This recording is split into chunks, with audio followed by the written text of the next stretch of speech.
ఓం నమః శివాయ. ఓం నమో నారాయణాయ. నరదృష్టి నివారణ అక్షర తులాభార కాల భైరవాయ నమో నమః. హరి ఓం. ఆదిత్యాయ సోమాయ మంగళాయ బుధాయ చ గురు శుక్ర శనిభ్యశ్చ రాహవే కేతవే నమో నమః. ఓం కాళకాలాయ విద్మహే కాళాతీతాయ ధీమహి తన్నో కర్మ నివారణ నరదృష్టి నివారణ కాళభైరవాయ నమో నమః. హరి ఓం.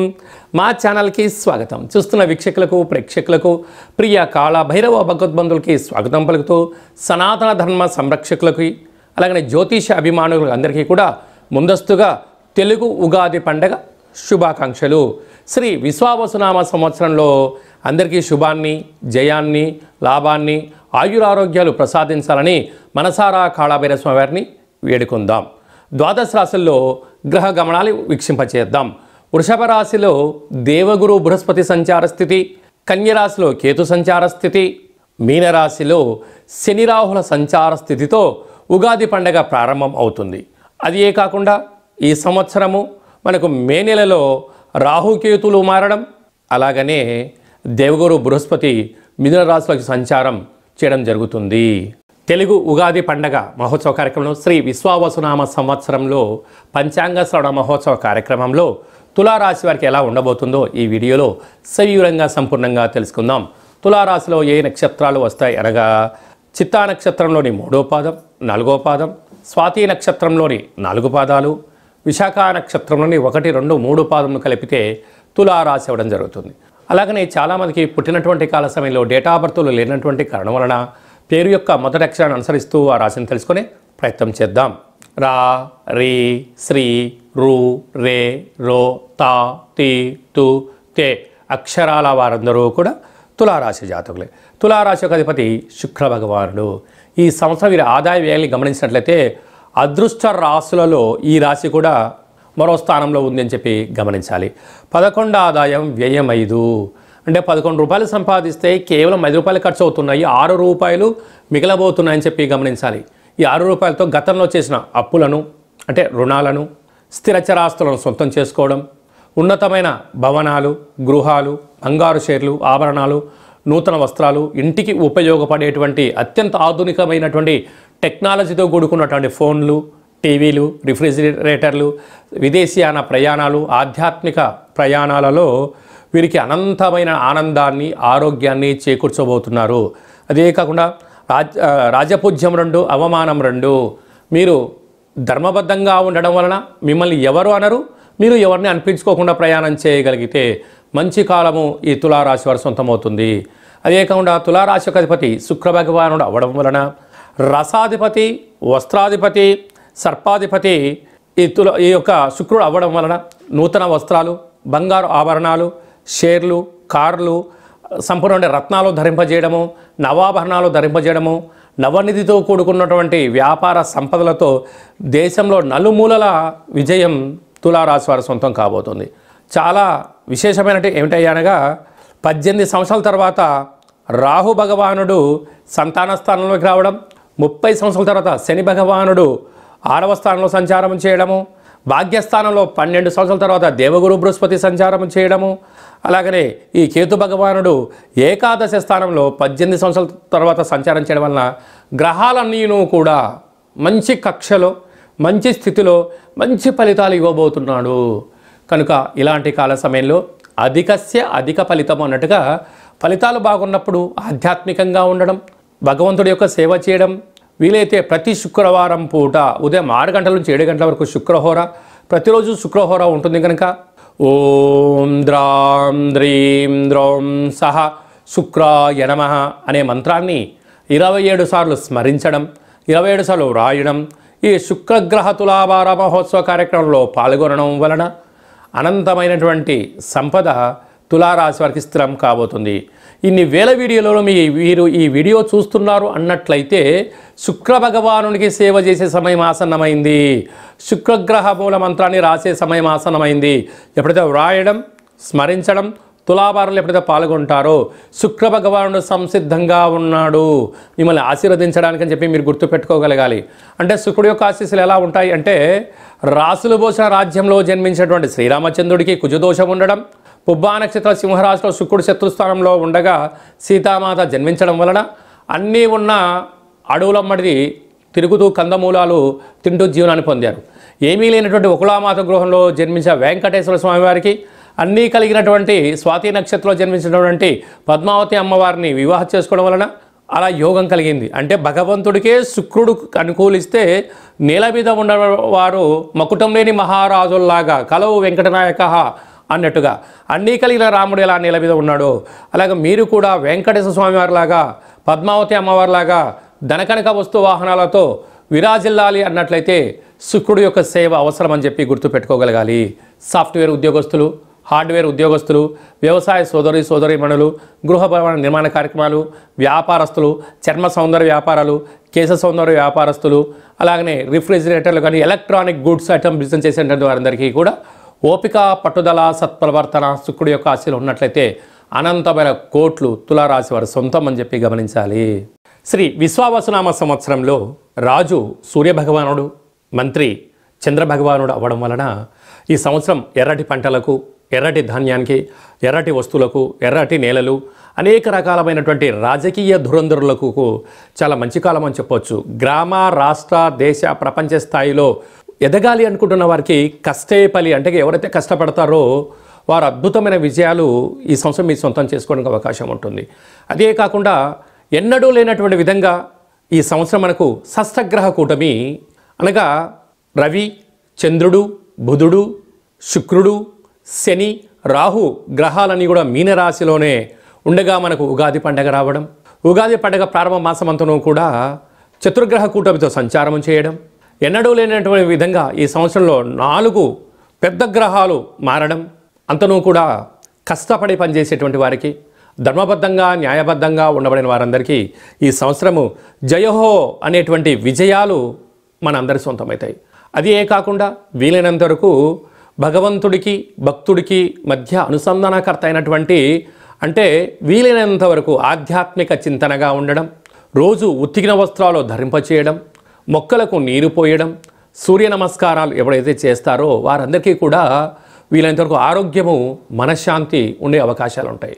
అదే కాకుండా అనేక సంవత్సరాలుగా విజయం కోసం పరితపిస్తున్న వారందరికీ కూడా ఒక భక్త ప్రహ్లాదుడిలాగా, ఒక నారాయణులాగా నిత్యం అంటే మనకు నారద మహామునిలాగా నిత్యము దైవనామస్మరణ ఎలా చేస్తూ ఉంటారో మనము కూడా ఈ సంవత్సరం వీలైనంత వరకు ఆదివారం పూట అంటే రాజు సూర్యుడు అవ్వడం వలన ప్రతి ఆదివారం పూట ఇలా ఒక పత్రంలో ఓం హ్రాం హ్రీం హ్రౌం సహ సూర్యాయ నమః అనేటువంటి మంత్రాన్ని ప్రతి ఆదివారం రోజు రాయడం, కుదిరితే రోజు రాయడం, కుదరలేదు 4 ఆదివారాల్లో ఏదో ఒక రోజు రాయడం, ఈ పత్రాలను మాకు పంపించినట్లయితే సూర్యగ్రహ భగవానునికి అక్షర తులాభార మహోత్సవ కార్యక్రమాన్ని ఏర్పాటు చేయడం జరిగింది.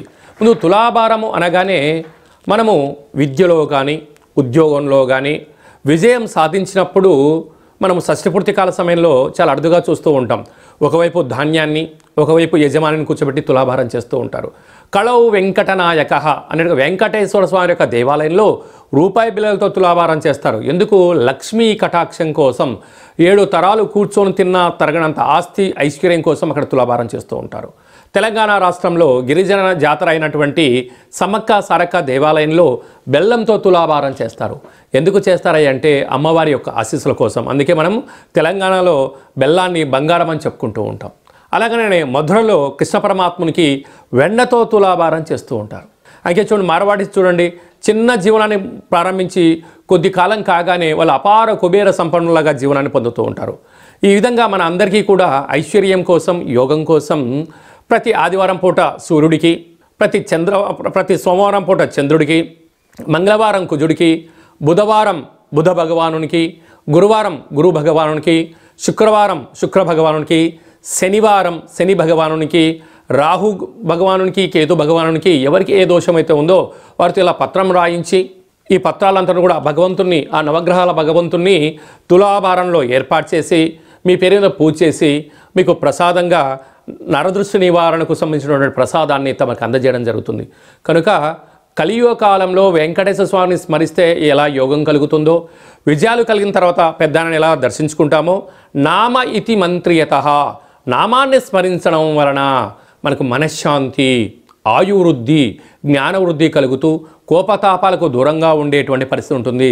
కనుక ఆదిత్యాయ సోమాయ మంగళాయ బుధాయ చ గురు శుక్ర శనిభ్యశ్చ రాహవే కేతవే నమో నమః అనే మంత్రాన్ని మనం ప్రతిరోజు చెప్పుకుంటూ ఉంటాం. అలాగే ఆదివారం పూట సూర్యుడు, సోమవారం చంద్రుడు, ఇట్లా 7 రోజులకు 9 గ్రహాలను స్మరించడం, ధ్యానించడం, వ్రాయడం, తులాభారంలో పాల్గొనడం వలన సకల గ్రహ దోషాలు తొలగి ఈ శ్రీ విశ్వావసునామ సంవత్సరం అంతను కూడా రాజు సూర్యభగవానుడు అవ్వడం వలన రాజుగారి ఆశీస్సులు మన పైన ఎప్పుడైతే ఉంటాయో అన్నింటా విజయాలు, ఎక్కడికి వెళ్ళినా మనకు రాజ్య పట్టాభిషేకాలు, మనకు రాజగౌరవాలు ఎలా దక్కుతూ ఉంటాయో కేవలం నామాన్ని స్మరించడం వలన, వ్రాయడం వలన మనందరికీ ఇలాంటి యోగం కలుగుతుంది. కనుక అలా రాయాలి అనుకుంటున్న వారందరూ ఈ కింద మనం సంప్రదించినట్లయితే మీకు కూడా వాట్సాప్ ద్వారా ఈ యొక్క రాసేటువంటి పత్రాన్ని ఫార్వర్డ్ చేయడం జరుగుతుంటుంది. మీరు ఇవన్నీ కూడా రాసి మళ్ళీ ఫోటో తీసి వాట్సాప్లో పంపిస్తే వీటిని జిరాక్స్ తీసి తులాభార కార్యక్రమంలో ఏర్పాటు చేయించి మీకు వీడియో కాల్ ద్వారా చూపించి భగవంతుడి యొక్క ఆశీస్సులు పొందడానికి అన్ని ఏర్పాట్లు చేస్తున్నాయి. కనుక మనం అందరము కూడా దైవనామాన్ని స్మరణ చేద్దాం, ధ్యానిద్దాం, భగవంతుడి ఆశీస్సులు పొందుదాం, సంపూర్ణ ఆరోగ్యవంతులు అవుతామని చెప్పి వచ్చిన విన్నపం. ఇంకను శ్రీ విశ్వావసునామ సంవత్సరంలో అద్భుతమైన మనం విజయం సాధించగలగాలి అన్నట్లయితే ఈ యొక్క పాత్ర కంచు పాత్ర, అంటే కంచు మోగినట్టు కనకము మోగదు గదరాసుమతి అని ఎలా చెప్పుకుంటామో ఈ యొక్క కంచు పాత్రను మనం ఇంట్లో పెట్టుకొని ఇది శ్రీ కాళభైరవ అక్షయ పాత్ర అంటారు. అక్షయము అనగా నశించబడినటువంటిది.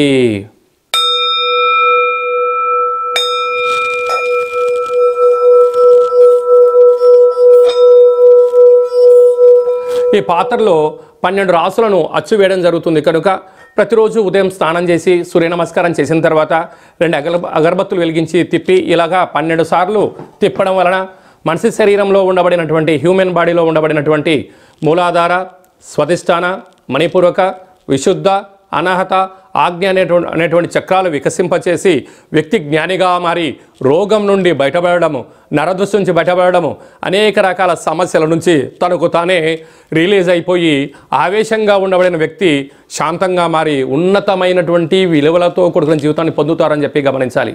ఈ అక్షయ పాత్రతో పాటు మీకోసం ప్రత్యేకంగా కాళభైరవ స్వామి యొక్క హోమము, కాళభైరవ స్వామి యొక్క పిరమిడు, డాలరు, కంకణాన్ని ఏర్పాటు చేయించి పూజ చేయించి పంపించడం జరుగుతుంది. కనుక శ్రీ విశ్వావసునామ సంవత్సరం అంతను కూడా గ్రహ గమనాలు అనేకంగా మారుతున్నాయి. కనుక స్వల్పమైనటువంటి ఒడదొడుకులు ఉండినను ఏది శాశ్వతం కాదు అని చెప్పి గమనించాలి. ఈ ఆనందము శాశ్వతము కాదు, ఈ కష్టాలు కూడా శాశ్వతము కాదు. రెంటిని సమస్థితిలో ఏ ఒక్క వ్యక్తి తను స్వీకరిస్తాడో అద్భుతమైన విజయం శ్రీ విశ్వావసునామ సంవత్సరంలో మనం పొందగలము అని చెప్పి గమనించాలి. అదే కాకుండా మీ వ్యక్తిగత జాతకం తెలుసుకోవాలనుకుంటున్నారా? మీ పేరు, పుట్టినటువంటి తేదీ, నెల, సంవత్సరం, సమయం రాసి మీరు వాట్సాప్లో పంపించగలిగినట్లయితే సంపూర్ణమైనటువంటి 100 సంవత్సరాల జాతకాన్ని వ్రాసి పంపించి మీరు పుట్టినప్పుడు గ్రహ గమనాలు ఎలా ఉన్నాయి, ప్రస్తుతం ఎలా ఉంటున్నాయి, రాబోయే కాలంలో ఎలా ఉండబోతున్నాయో సవివరంగా సంపూర్ణంగా జాతకాన్ని వివరించడం, తెలియజేయడం జరుగుతుందని చెప్పి గమనించాలి. అలాగే చాలామందికి పుట్టినటువంటి కాల సమయంలో డేటా ఆఫ్ బర్త్లో లేనటువంటి వారికి పేరు యొక్క మొదటి అక్షరాన్ని అనుసరిస్తూ రాశిని తెలుసుకునే ప్రయత్నం చేస్తూ రాశి యొక్క గ్రహ గమనాలు, రాశి యొక్క ఆదాయ వ్యయాలు, రాశి యొక్క రాజపూజ్య అవమానాలు, ఎలాంటి ఇబ్బందులు ఉన్నాయి, ఎలాంటి యోగాలు ఉన్నాయో కూడా మీకు గవ్వల ద్వారా, రమణ శాస్త్రం ద్వారా, కాళభైరవ ఉపాసన చేత భూత భవిష్యత్ వర్తమానాన్ని తెలియజేయడం జరుగుతుంది. కనుక జీవితాన్ని, జాతకాన్ని తెలుసుకొని ప్రయాణం చేయగలిగితే ఉన్నంతకాలం చీకటిలో కాకుండా వెలుగులో మన జీవితం ఉంటుందని చెప్పి గమనించాలి. లేకపోతే మీరు చీకట్లో ఉంటూ మిమ్మల్ని నడిపించేవారు కూడా చీకట్లో ఉన్నట్టయితే జీవితం అంధకారం అవుతుంది. అదే ఒక జ్ఞానితో, అదే ఒక వెలుగులో ఉండబడిన వ్యక్తితో, సక్సెస్ అయిన వ్యక్తితో మీరు ప్రయాణం చేస్తే మీ జీవితంలో కూడా ఉన్నతమైనటువంటి శిఖరాలు అధిరోహించి రాజసన్మానం, గజ సన్మానం మన సొంతం అవుతుంది. కనుక జాతకాన్ని తెలుసుకుందాం, కష్టాలను తొలగించుకుందాం, ఐశ్వర్యానికి స్వాగతం పలుకుదాం అని చెప్పి గమనించాలి. ఈ సంవత్సరం అంతను కూడా అందరికీ శుభం, జయం, లాభం కలగాలని కోరుకుంటూ ఆశీర్వచనం. ఓం శతమానం భవతి శతాయు పురుష సతేంద్రియ ఆయుష్యేవేంద్రియే ప్రతితిష్టతి ధనం ధాన్యం బహుపుత్రలాభం శత సంవత్సరం దీర్ఘమాయుః లోకా సమస్తా సుఖినో భవంతు సర్వం శివార్పణమస్తు. శ్రీ విశ్వావసునామ సంవత్సరాంతం నిత్యం శాంతిరస్తు, వృద్ధిరస్తు, తుష్టిరస్తు, అవిఘ్నమస్తు, ఆయుష్యమస్తు, ఆరోగ్యమస్తు. లోకా సమస్తా సుఖినో భవంతు. సర్వం కాళభైరవ దేవతార్పణమస్తు. హరి ఓం. ఈ వీడియో మీకు నచ్చినట్టయితే లైక్ చేయండి, షేర్ చేయండి. మేము చేస్తున్న ఆధ్యాత్మికమైన వీడియోలు అందరికన్నా ముందు మీరు చూడాలి అన్నట్టయితే గంట సింబల్ ప్రెస్ చేయండి, అలాంటి బటన్ కూడా తెలియచేయండి. మీరు ఎవరి క్షేమాన్ని కోరుకుంటున్నారో లేక మీ క్షేమాన్ని గురించి ఎవరైతే ఆలోచన చేస్తున్నారో ఈ భక్తి సమాచారాన్ని చేరవేసి భగవంతుడు ఆశీస్సులు పొందగలరు.